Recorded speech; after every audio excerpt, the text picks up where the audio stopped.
오늘 우리가 함께 나눌 하나님의 말씀은 시편 92편입니다. 제가 하나님의 말씀을 봉독하겠습니다. 이제 하나님의 말씀을 들으십시오.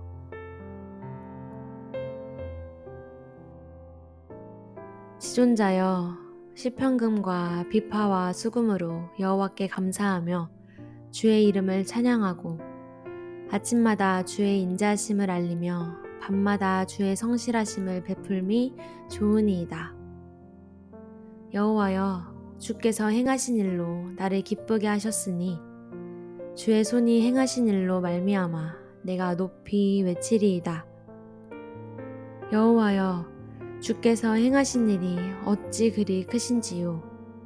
주의 생각이 매우 깊으시니이다. 어리석은 자도 알지 못하며 무지한 자도 이를 깨닫지 못하나이다. 악인들은 풀같이 자라고 악을 행하는 자들은 다 흥황할지라도 영원히 멸망하리이다. 여호와여, 주는 영원토록 지존하시니이다. 여호와여, 주의 원수들은 패망하리이다. 정녕 주의 원수들은 패망하리니 죄악을 행하는 자들은 다 흩어지리이다.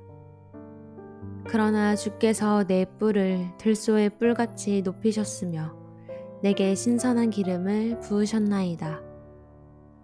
내 원수들이 보응받는 것을 내 눈으로 보며 일어나 나를 치는 행악자들이 보응받는 것을 내 귀로 들었도다. 의인은 종려나무같이 번성하며 레바논의 백향목같이 성장하리로다. 이는 여호와의 집에 심겼으며 우리 하나님의 뜰 안에서 번성하리로다. 그는 늙어도 여전히 결실하며 진액이 풍족하고 빛이 청청하니 여호와의 정직하심과 나의 바위 되심과 그에게는 불의가 없음이 선포되리로다. 아멘. 이것은 하나님의 말씀입니다. 오늘 우리는 영원토록 지존하신 하나님이라는 제목으로 말씀을 나누도록 하겠습니다. 오늘의 말씀은 크게 두 부분으로 나눌 수 있습니다. 첫 번째 부분은 1절부터 7절로서 시편 기자는 여호와가 위대한 일을 행하셔서 악인들을 정복하셨기 때문에 지존하신 주를 찬양하는 것이 선한 일이라고 확증하는 내용입니다. 두 번째 부분은 8절부터 15절로서 시편 기자는 여호와 하나님이 악인들을 파멸하시고 지존하신 하나님을 신뢰하는 자들은 높이고 축복하심으로 그들이 하나님의 의로우심을 선포할 것을 기대하는 내용입니다. 이제 내용을 살펴보겠습니다. 1절부터 3절입니다. 지존자여, 시편금과 비파와 수금으로 여호와께 감사하며 주의 이름을 찬양하고 아침마다 주의 인자하심을 알리며 밤마다 주의 성실하심을 베풀미 좋으니이다. 여호와의 인자하심과 신실하심 때문에 지존하신 여호와를 찬양하는 것은 선한 일입니다. 이 시편의 첫 번째 절은 찬양의 가치를 확증해 줍니다. 이 가치는 시편 기자로 하여금 찬양하도록 이끌며 또한 모든 신자로 하여금 찬양하도록 영감을 불어넣어 줍니다. 분명한 내용은 여호와를 찬양하는 것이 선한 일이라는 것입니다. 이것은 또한 찬양이 하나님의 본질과 계획에 맞추어 조화를 이루어야 하는 성질의 것임을 의미합니다. 결론적으로 찬양은 하나님께 어울리는 것이며 옳은 것입니다. 좋으니이다 라는 형용사는 1절부터 3절에 언급된 모든 내용에 해당합니다. 전적으로 좋은 것이라는 뜻입니다. 여호와 하나님이 찬양의 명확한 주제입니다. 하지만 주의 이름이라는 표현은 이 찬양이 그분이 행하신 일에서 드러난 하나님의 본질에 초점을 맞추고 있음을 가리킵니다. 여호와의 모든 놀라운 성품 중 시편 기자는 지존자를 강조합니다. 이 말은 아브람이 예루살렘의 멜기세덱을 만났을 때 처음 소개된 이름입니다. 이것은 믿음의 가장 근본적인 항목, 곧 여호와보다 더 크거나 높은 신이 없다는 것을 확증해 줍니다. 이 찬양을 통해 전달되는 하나님의 구체적인 성품은 인자하심과 신실하심입니다. 이런 성품을 선포하는 것은 좋은 일이고 선한 일입니다. 특별히 그 내용은 끊임없이 선포되어야 합니다. 이 찬양은 하나님의 성품과 행사를 선언하는 것입니다. 그것은 말로 전달하는 찬양입니다. 그런데 이 찬양은 다양한 악기와 함께 진행되는 성격의 것이기도 합니다. 시편금과 비파와 수금은 이 찬양이 세심하게 준비되어 연주되는 것임을 말해줍니다. 그뿐만 아니라 찬양의 내용은 대단히 기억하기 쉽습니다. 이 시편에서 우리는 아름다운 소리를 즐겁게 들으시는 하나님을 만날 수 있습니다. 4절부터 7절입니다. 여호와여, 주께서 행하신 일로 나를 기쁘게 하셨으니 주의 손이 행하신 일로 말미암아 내가 높이 외치리이다. 여호와여, 주께서 행하신 일이 어찌 그리 크신지요. 주의 생각이 매우 깊으시니이다.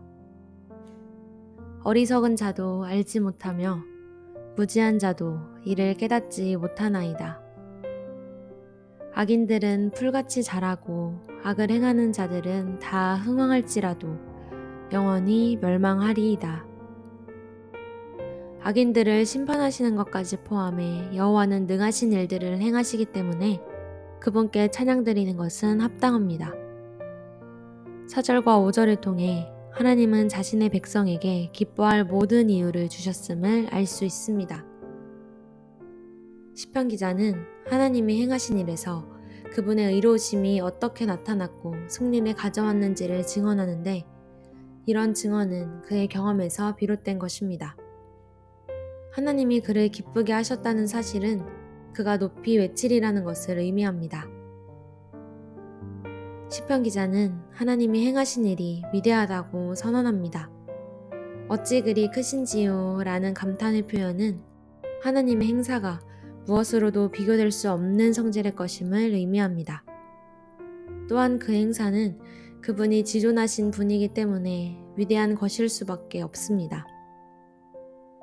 더불어 그 행사는 그분의 계획이 측량할 수 없기 때문에 위대한 것이기도 합니다. 6절과 7절을 통해서 악인들이 하나님의 계획과 의도를 모른다 할지라도 여호와가 그들을 멸망시키실 것은 분명한 사실이라는 것을 알 수 있습니다. 하나님의 계획과 의도 가운데에는 영적으로 무지한 악인들에 대한 심판이 존재합니다. 여기서 악인들은 어리석은 자와 무지한 자로 묘사됩니다. 첫 번째 묘사는 그들이 둔감하다는 의미입니다. 두 번째 묘사는 지혜 문학에서 바보를 가리켜 흔히 사용되는 단어입니다. 그는 지식을 가졌음에도 불구하고 고집스러우며 영적인 감각이 없습니다. 이런 종류의 사람은 의도적이거나 혹은 무지함 때문에 하나님의 진리를 받아들이지 않는 불신자입니다. 그들의 어리석음, 곧 짐승처럼 묘사된 어리석음은 그들이 단순히 순간만을 위해 살아간다는 표현에서 드러납니다. 악인들은 흥왕하지만 인생의 끝을 생각하지 않습니다. 그들은 풀같이 무성하게 자라며 자기 만족과 불경한 방식의 삶에 취해 번성합니다. 하지만 이 대목은 그들이 영원히 멸망당할 것을 강조하고 있습니다.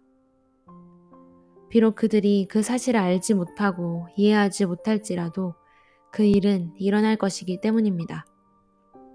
악인들은 하나님의 행사에 대해 무지하기 때문에, 특별히 다가오는 심판에 대해 무지하기 때문에 영적인 이해력을 전혀 갖지 못한 자들입니다. 8절입니다. 여호와여, 주는 영원토록 지존하시니이다. 하나님의 백성은 여호와 하나님이 지존자이심을 인정합니다.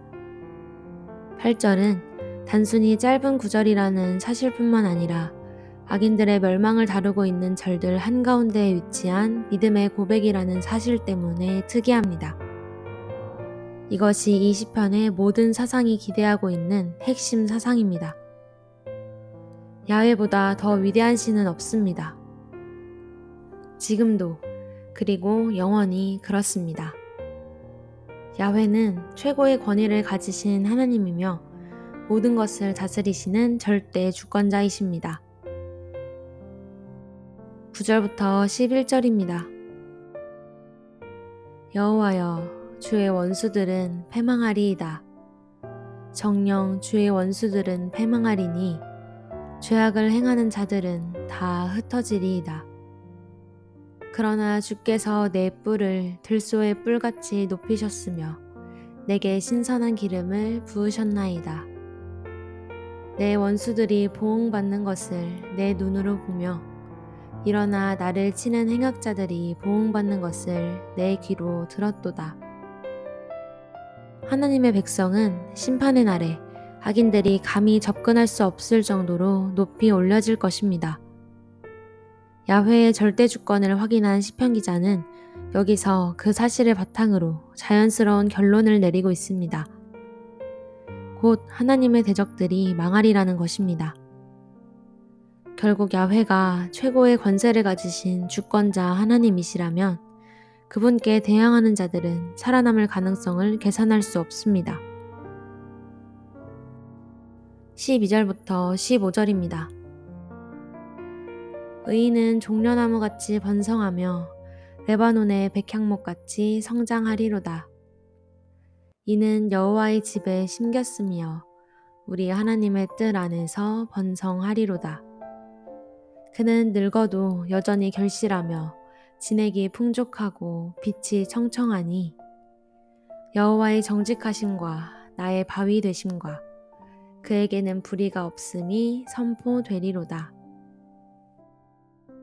하나님의 백성은 풍성한 축복을 받아 그분의 의로우심을 선포할 것입니다.